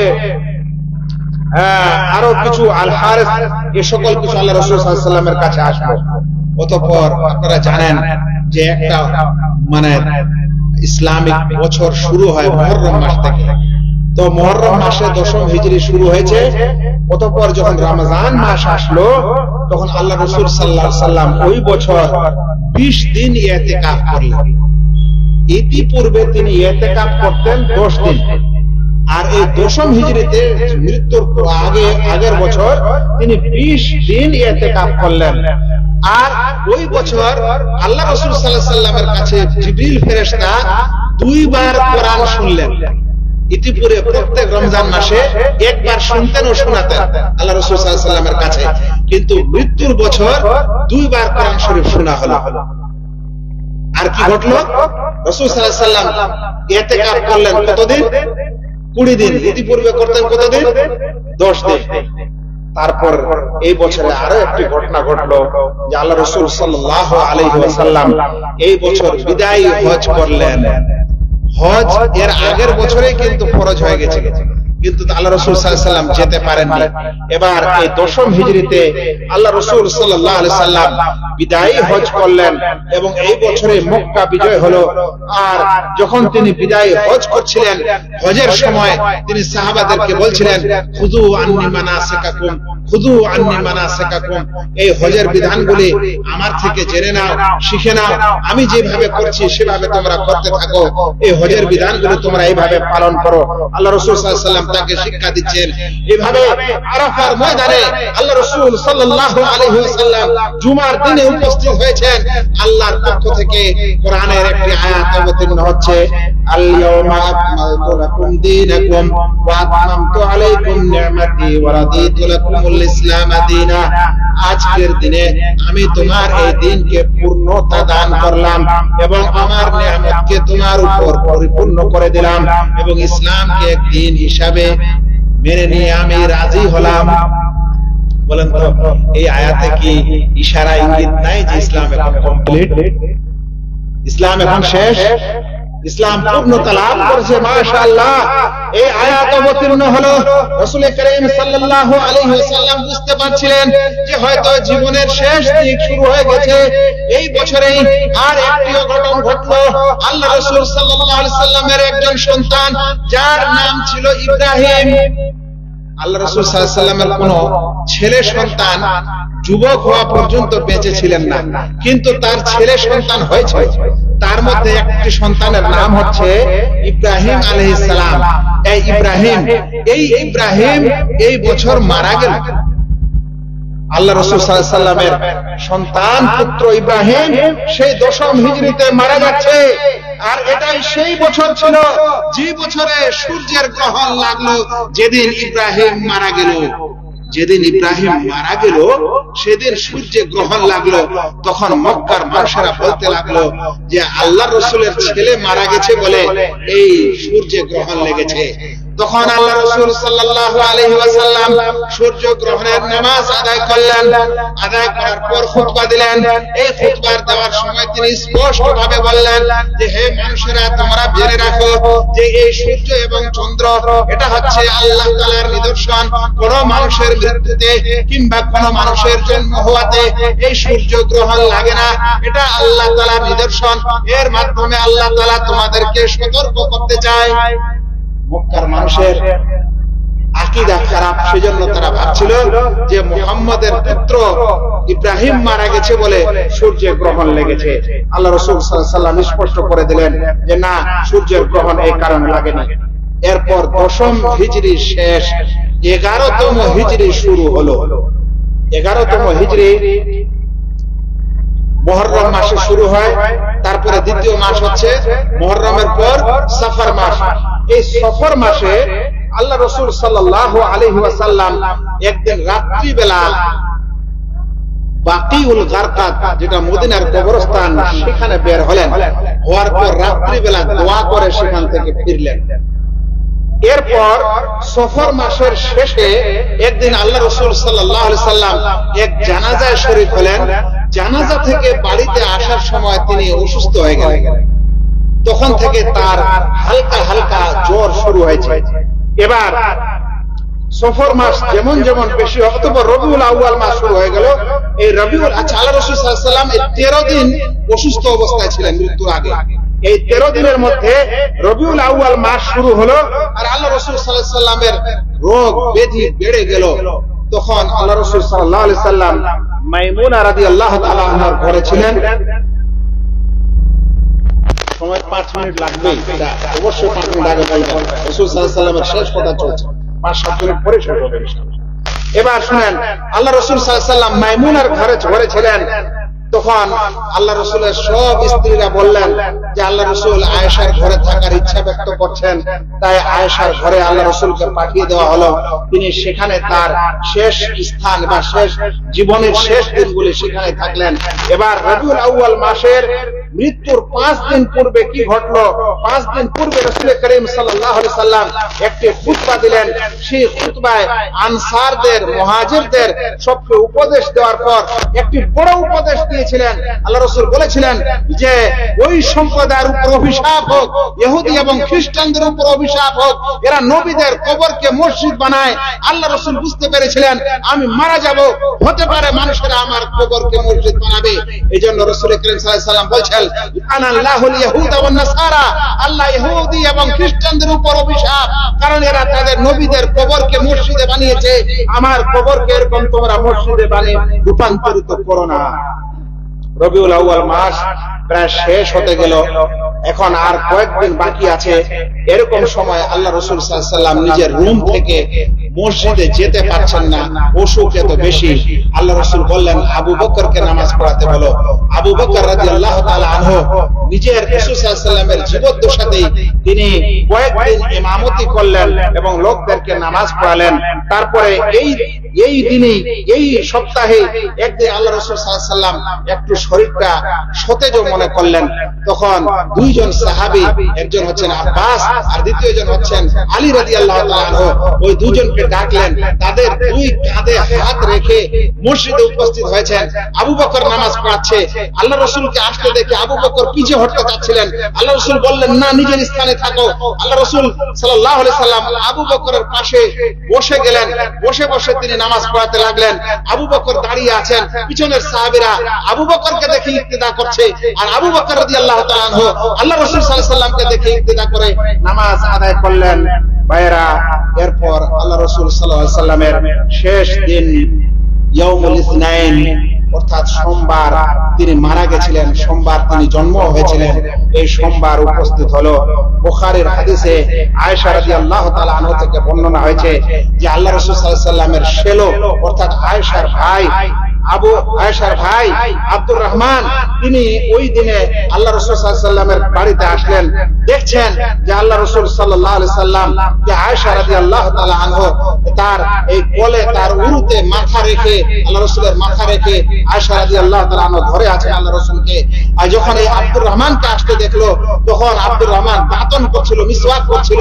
আল্লাহ রাসূল দেখে, এই মিসওয়াক করা দেখে তার মন হচ্ছিল যে সেও মিসওয়াক করবে। তারা বুঝতে পারলেন, তাকে একটা মিসওয়াক দেওয়া হলো, কিন্তু তিনি চিবাতে পারছেন না।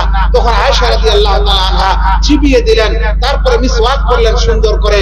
মিসওয়াক যখন শেষ হয়ে গেল, আয়েশা রাদিয়াল্লাহু তাআলা আনহা বলছেন যে এর চেয়ে সুন্দর করে মিসওয়াক করতে আর আমি দেখিনি।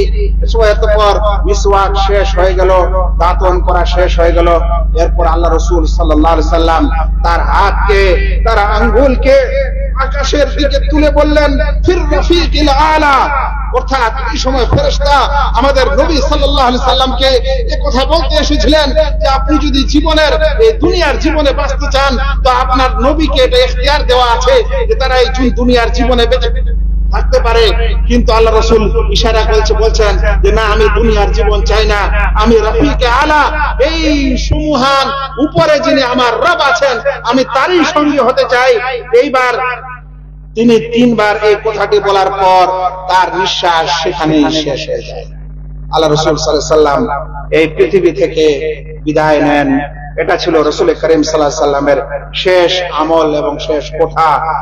আয়েশা রাদিয়াল্লাহু তাআলা আনহা বলছেন, মাতান নবী সাল্লাল্লাহু আলাইহি সাল্লাম ওয়া ইন্নাহু লাবাইনা হাকিনাতি ওয়া যাকিনাতি। আল্লাহ রাসূল সাল্লাল্লাহু আলাইহি সাল্লাম মারা গেছেন এই অবস্থায় যে তার মাথা আমার এই থুতনি এবং আমার এই গলদেশের মাঝখানে ছিল। এখানে মাথা রেখে আমার রাসূল সাল্লাল্লাহু আলাইহি সাল্লাম এই দুনিয়া থেকে বিদায় নিয়েছেন। হে আল্লাহ, আমরা আমাদের নবীকে দেখিনি। হে আল্লাহ, আমরা আমাদের নবীকে দেখিনি, কিন্তু তিনি আমাদের বলেছেন যে আমার উম্মতের মানুষেরা দাড়ি রাখবে, তাই আমরা দাড়ি রেখেছি।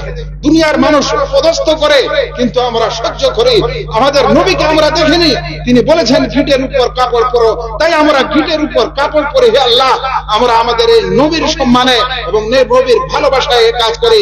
হে আল্লাহ, তোমার নবীকে আমরা দেখিনি, কিন্তু তিনি আমাদের যা কথা বলেছেন আমরা সেটা মানার যথাসাধ্য চেষ্টা করি। আল্লাহ, আমাদের অন্তরে যদি তার নবীর ভালোবাসা থাকে, আমাদের অন্তরে যদি আপনার নবীর ভালোবাসা থাকে, সম্মান থাকে, আল্লাহ, তাহলে তুমি আমাদের এই নবীর শাফাআত আমাদেরকে নসিব করিও, তার সাথে আমাদেরকে জান্নাত যাওয়ার তৌফিক দান করিও।